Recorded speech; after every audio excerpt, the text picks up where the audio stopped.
The Walter Cronkite School of Journalism and Mass Communication at Arizona State University is honored to be a supporter of Indian Country Today. Working with award-winning professors, Cronkite students learn news reporting, social media, shooting and editing videos, and producing content for communications industries. Cronkite's 15 professional programs give students the opportunity to cover critical issues throughout the U.S. and beyond. Learn more at cronkite.asu.edu.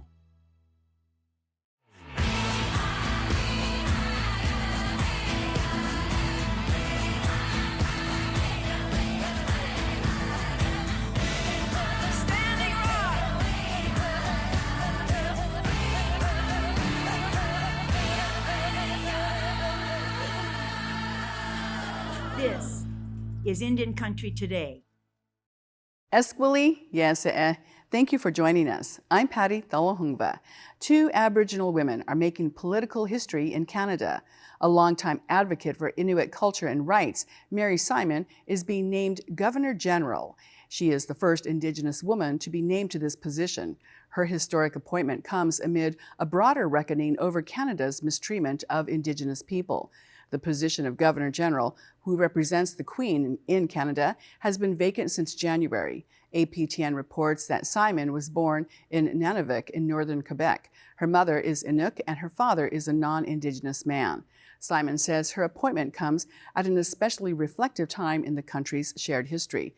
She is replacing Julie Payette, a former chief astronaut for the Canadian Space Agency. Payette resigned amid allegations of workplace harassment and bullying. And in another female first in Ganawagi Mohawk territory, located south of Montreal, Gus Anahawi's Sky Deer is the first woman and first person who identifies as LGBTQ2S to be elected Grand Chief. Sky Deer takes the reins of a community emerging from the pandemic. Her people are facing a number of issues, including a lack of housing and a need for more well-paying jobs for community members. She says women have always played an important role as custodians of the land in passing down language and culture and in governance. APTN reports that in 2009, after working in a tobacco factory, she decided to enter Ganawagi politics. Her first official council day was on Monday. Minnesota is forming the nation's first state office on missing and murdered Indigenous people. The state's newly passed public safety budget includes funding to create the office. Funding will also go to a database to share information, not just with the general public, but with government agencies across the nation. Native women make up less than 1% of the state's population, but their homicide rates are 7 times higher than white women. A task force made up of Indigenous female leaders focusing on the same issues made the office recommendation last year. Nicole Matthews, who is White Earth Ojibwe, is the executive director of the Minnesota Indian Women's Sexual Assault Coalition. She sits on the MMIW task force and says the bottom line is to keep Native people safe. When we create systems and responses that work well for the Indigenous people of that land, they work well for all people of that land. And I think it is time, well past time, for our communities, for our country, to really do more to address this issue of violence against our Indigenous relatives. Again, this was never about a report. This is about our relatives. This is about wanting safety. Matthews says with funding now available, they will hire a director and 3 staff members. Well, the clock is ticking for 25 Colorado schools to remove their American Indian mascots. If they don't remove them in the next 11 months, they could face a $25,000 fine. This includes changing uniforms, signs, painting in hallways, and even gym floors. Democratic Governor Jared Polis signed the bill, but paired it with the letter of concern about the short time spans to remove the mascots and the cost to school districts, which could be in the thousands of dollars. However, there is money available to help schools cover the costs. And according to the Denver Post, school districts have known for a long time about the change. Schools with Native mascots could have kept their mascot if they had an agreement in place with the federally recognized tribe by June 30th. The U.S. State Department is naming Jared Tate a cultural ambassador. Tate is a citizen of the Chickasaw Nation and is one of 31 cultural ambassadors for the department's Bureau of Education and Cultural Affairs. He will take part in the American Music Abroad program, which is going to be held virtually for the upcoming season. Tate will participate in a month-long multi-country virtual tour. Some of his duties include giving public concerts, lectures, and demonstrations, and holding interactive performances with local musicians. And those are the headlines from Indian Country Today. I'm Patty Thalahungva. A family is filing a federal lawsuit seeking justice for Stonechild Chiefstick. He was shot and killed by police 2 years ago. We'll hear the latest. But first, we'll find out how Indian Country is preparing for an investigation into U.S. boarding school policy. We'll be right back.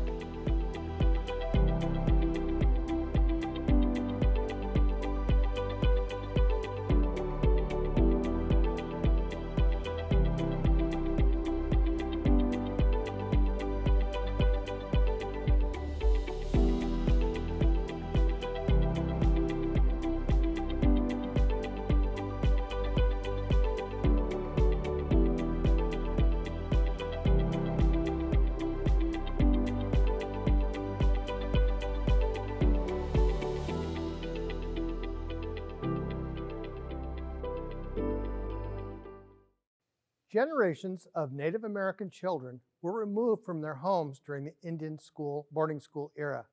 It was a break with culture and identity. Today, those survivors and descendants are still healing from this traumatic period in American Indian history.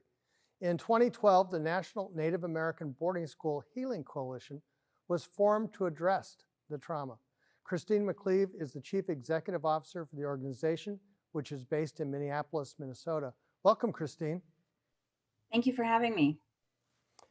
Maybe start with an overview of your work. Sure. The mission at the Boarding School Healing Coalition is to lead in the pursuit of understanding and addressing the ongoing trauma that was a result of the U.S. Indian boarding school policy.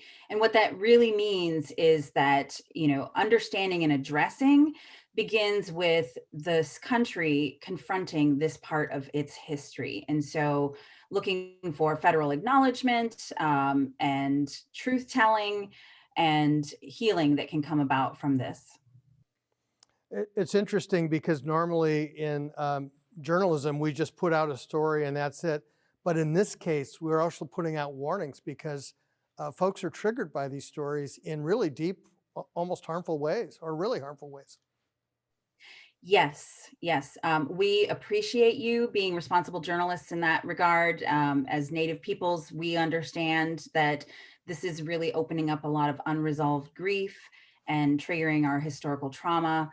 And yes, we absolutely have to be careful in terms of what we talk about, the level of detail that we go into in sharing stories, and making sure that we are providing supports, mental health supports, emotional and spiritual supports for survivors and descendants. What are some of the steps that survivors and descendants can take? Well, we have always touted community-led healing. As a national organization, we cannot be culturally relevant for all the tribal nations across Indian country, across Turtle Island. And so we rely on our tribal partners, our community partners, but really, it depends on the individual and where they're at. Obviously, seeking out counseling from, professional services, but also seeking out your community leaders, your spiritual leaders, and traditional healers. Relying on family and friends. We actually have a trauma resources document on our website, boardingschoolhealing.org, which covers some different things that you can do to care for yourself in a holistic way, mentally, emotionally, physically, and spiritually. We've seen across the world other countries that have had to deal with this similar trauma, and the countries have fessed up basically and gone through different levels of either apology or actual reconciliation. How far behind is the United States in this regard, even with Secretary Holland's recent announcement? Well, prior to the announcement from the Secretary of the Interior that they were going to launch an internal investigation, the United States had never acknowledged its Indian boarding school policy or its impacts, let alone, agreed to investigate or look into those policies, experiences, and impacts. So we are still behind other countries, but we have started on that path. And we believe that there will be a long journey ahead of us with a lot of truth telling, not only when the Department of the Interior looks into locating the records from these boarding schools, but also once we hopefully get a truth commission where we can actually collect testimony from boarding school survivors and descendants. As early as 1789, there was a fierce debate in Washington about basically using churches as third-party people to do some of these schools. And yet, in a country with the First Amendment where church is supposed to be separate, there's a significant role there that needs to be examined as well, is it not? Absolutely. It is quite an interesting aspect of United States history in regards to separation of church and state, because the federal policy to civilize the Indians was actually, delivering funds to churches to do that work on behalf of the government. So I'm not an attorney, but it seems like a violation of the Constitution. Are there record issues in terms of finding out what happened both at the private institutions and the federal ones? Yes, the records do show a lot of these church institutions, these church schools were receiving federal dollars. And in terms of the Department of the Interior's investigation, the secretary's press release said that they would be looking into the federal records as well as working with non-governmental organizations, and that would be the churches. And so hopefully those churches will voluntarily share their records. If not, then the federal government will need to use legal means to get access to those records. When you drive around much of the country, you see the legacy in whether it's an eye on the side of the mountain in Utah or downtown Phoenix with the Indian school. What are some of the best practices for how these institutions should be remembered, commemorated, castigated? I mean, some people want to burn them down, some want to build museums. Is there a process in place for that? Not necessarily. And like I said, we always believe in working with each individual tribal community and, respecting the wishes of the survivors and the descendants, since they are the ones who are directly impacted by these institutions and this federal policy. And so, yes, like you said, some communities want to destroy the building and build something new. Other communities want to preserve the building and, make it into a cultural center or a museum. It really is up to each individual community, and we respect their wishes. What's the most important thing for American citizens to know about this history? I think the most important thing to know is that it took place. So many American citizens don't even know that this is a part of American history. Many of us in the Native community know because it happened to our relatives, but in large, this country is oblivious to its genocidal past. Over the past 40 years, Native Americans have pretty much decided on their own that the boarding school system was not going to work and shifted to public schools. Yet there still is about 5% of the students in some sort of legacy student school. How can we make sure that they're safe and protected with this history? Well, what we focus on at the Boarding School Healing Coalition is what we call the historical assimilative model of Indian boarding schools. And that is, directly under that policy to assimilate and quote unquote civilize Indian children.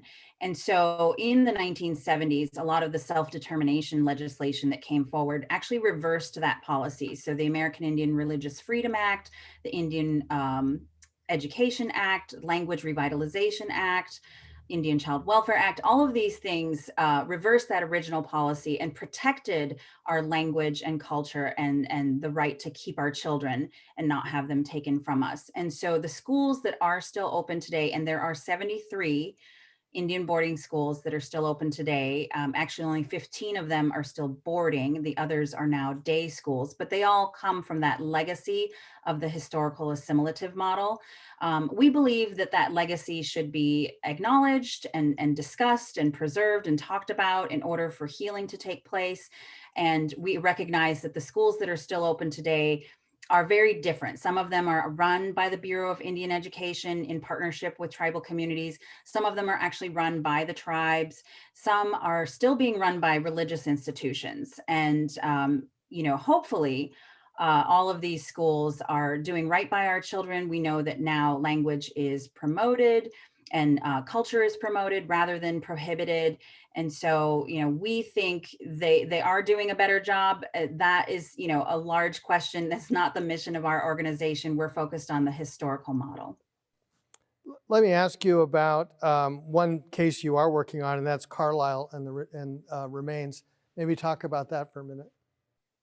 Yeah. So again, we, as a national organization, we're here to support tribal communities and tribal nations. A lot of what we do is focused on research and education and advocacy. And so in terms of what's going on at Carlisle, it's a unique situation because it's still an Army barracks. And so this cemetery is, on federal land. And so the Army has, after many requests, agreed to repatriate these children.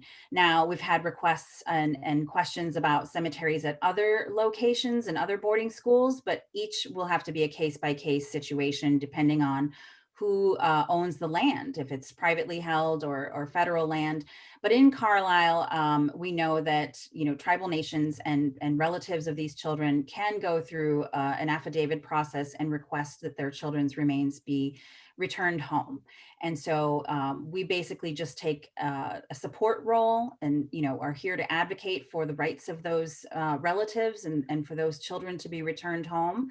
And we've gone to Carlisle in a few instances to support emotionally and spiritually, and we just continue to pray for those children and those relatives that they find the peace that they are seeking.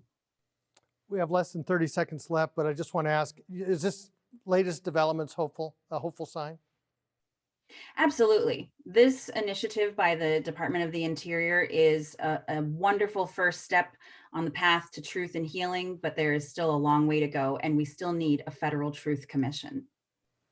Thank you, Christine. Thank you. And we'll be right back.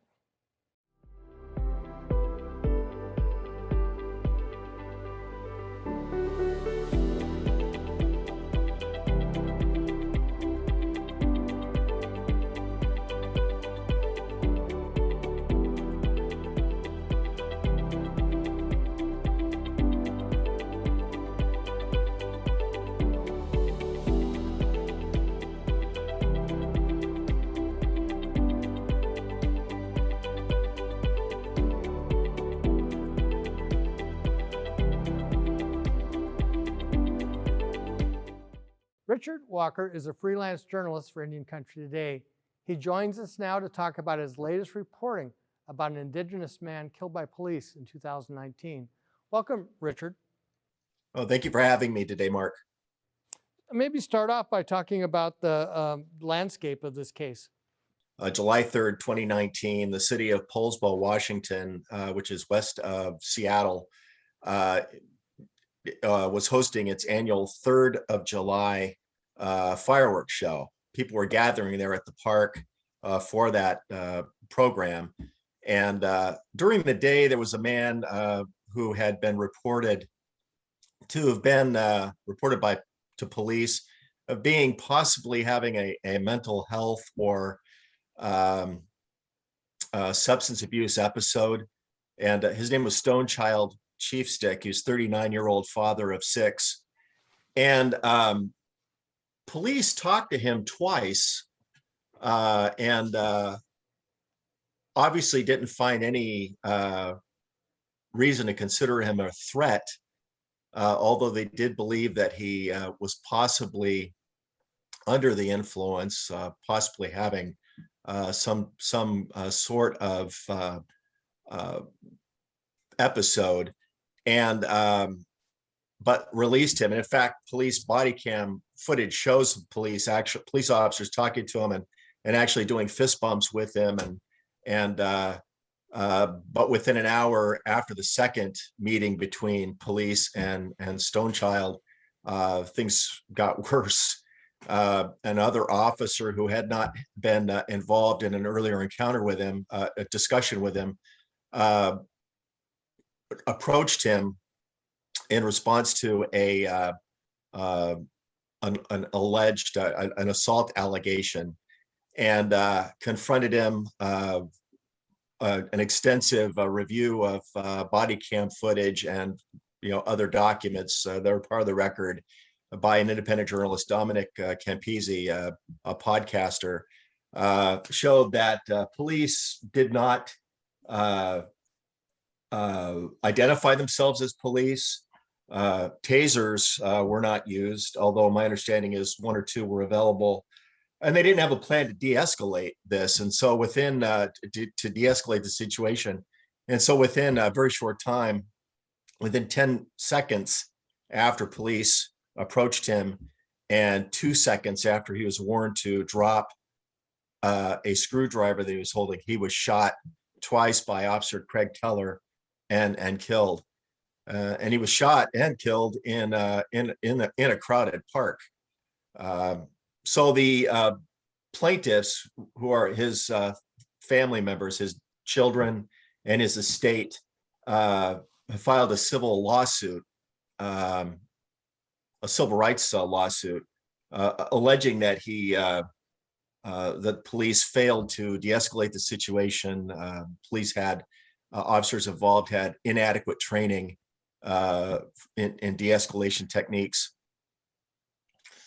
It's also felt too that by the Suquamish Tribal Council, allies, advocates, and others, that police could have removed him from the park earlier that day, that they allowed this situation to escalate unnecessarily. And the police chief at the time, who's now the Parks and Recreation Director, told me that at the time that they didn't remove him from the park because they didn't feel, when they had the discussions with him earlier, because they felt that he hadn't violated any crime, violated any laws.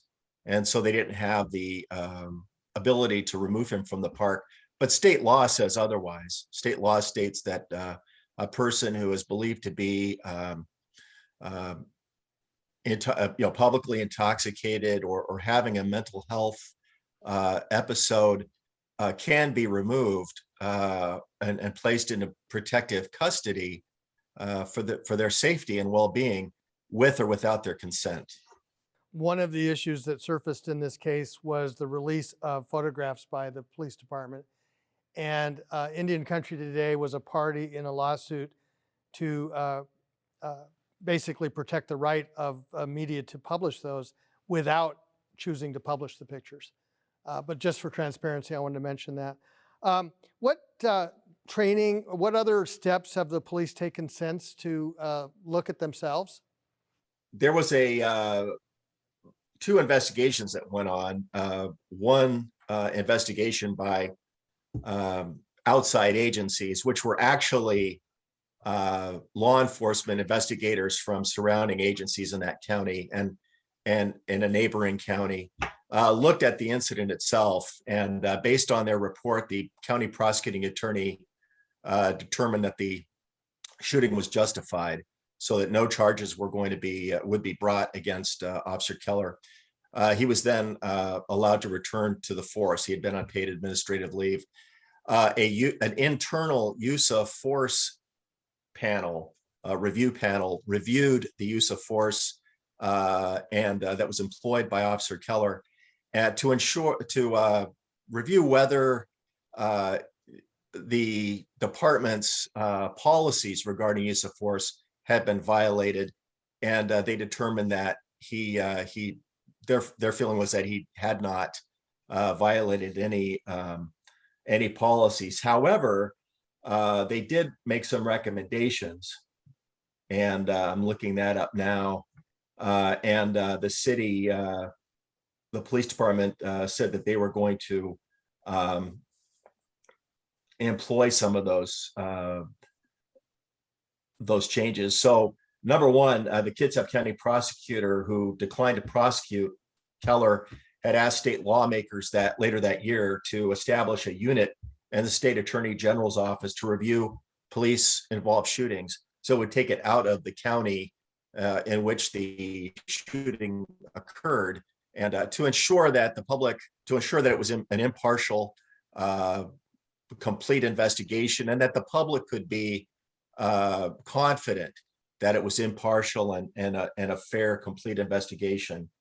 Well, The police chief wrote that his department would provide crisis intervention training to all employees and provide additional training in the use of non-lethal force and less lethal force.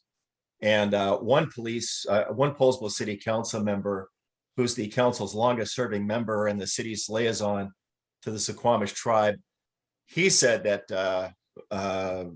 that the levels of training were still unacceptable. He said there's only one officer with 40 hours of accredited de-escalation intervention training on the 19-member force. We need to do better. We need to recommit and double down on the use of behavioral navigators. There are 3 navigators on the Poulsbo Police Department, and I think the hope was that there was going to be more use, a presence of behavioral navigators at events. we will leave it there. Thank you, Richard Walker. Thank you for your time. I appreciate it. And that's a slice of our Indigenous world. Thank you for watching. And for all the latest news, go to IndianCountryToday.com. I'm Mark Trahan. Sometimes you got to take a stand just because you know you can. Oh, you got to run, you got to run.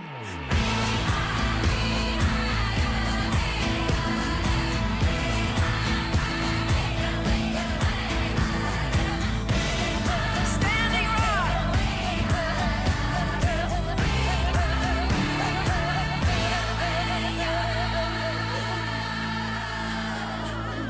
This is Indian Country Today.